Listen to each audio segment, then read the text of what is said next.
بسم اللہ الرحمن الرحیم۔ کیا آپ شرک کر رہے ہیں؟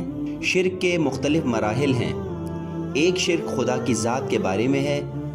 اس کا کیا مطلب ہے؟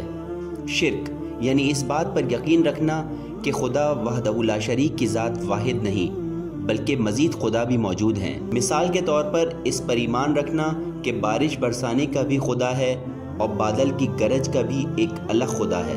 مثلاً دیوتا پر ایمان رکھنا یا مثلاً برائی اور اچھائی کے الگ الگ خداؤں پر ایمان رکھنا۔ توحید کے اصل عقیدے کے مطابق خدا اپنی ذات میں یکتا و یگانہ ہے اور وہ اکیلا ہی اس کائنات کا مالک ہے۔ خدا کی صفات میں شرک یعنی اس پر ایمان رکھنا کہ اس کی صفات اس کی ذات سے علیحدہ ہیں۔ دوسرے الفاظ میں جب ہم کہتے ہیں کہ وہ سب کچھ جانتا ہے اور سب سے زیادہ طاقتور اور قدرت مند ہے، تو اس کا یہ مطلب نہیں ہے کہ اس کا علم اور طاقت اس کی ذات سے علیحدہ ہے یا اس نے ان صفات کو حاصل کیا ہے۔ اس کو بہتر طریقے سے سمجھنے کے لیے ان صفات کو سوچیں کہ جو انسانی وجود میں موجود ہیں۔ جب ہم یہ کہتے ہیں کہ اس شخص کے پاس علم ہے تو ہمیں یہ بات بھی معلوم ہوتی ہے کہ یہ علم اس کے پاس پیدائشی طور پر نہیں آیا بلکہ اس علم کو بعد میں حاصل کیا گیا ہے، اور جب یہ شخص بڑا ہوتا ہے تو اس کا یہ علم تبدیل ہو جاتا ہے یا کم ہو جاتا ہے، جبکہ خدا کی ذات اور صفات کے بارے میں ایسا نہیں ہے۔ خدا کے فعل میں شرک یعنی اس چیز پر ایمان رکھنا کہ خدا کے علاوہ بھی کوئی اور یا کوئی اور شے موجود ہے جو ہمیں برقرار رکھے ہوئے ہے یا یہ کہ ہماری ضروریات کو پورا کر رہا ہے۔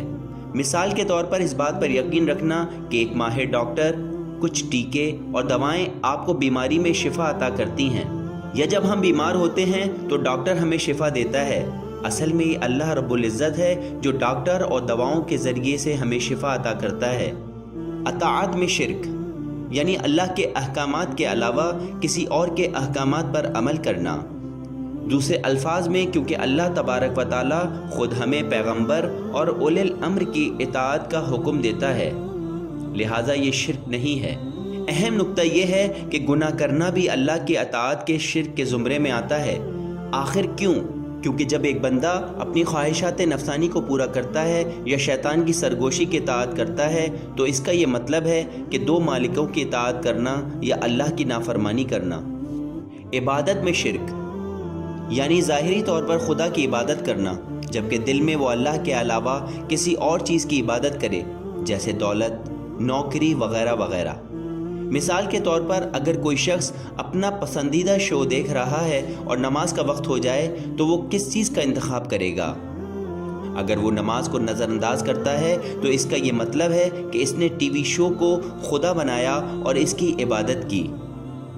اللہ کی عبادت میں ایک اور خطرہ اور شرک کی ایک قسم یہ بھی ہے کہ جب بندہ اللہ کی عبادت تو کرے لیکن اس کا ارادہ اس کی عبادت کرنا نہ ہو، یا اس کی ایک اور مثال یہ ہے کہ وہ اللہ کی عبادت تو کر رہا ہو پر ارادہ اپنے ارد گرد لوگوں کے سامنے ریاکاری کرنا ہو۔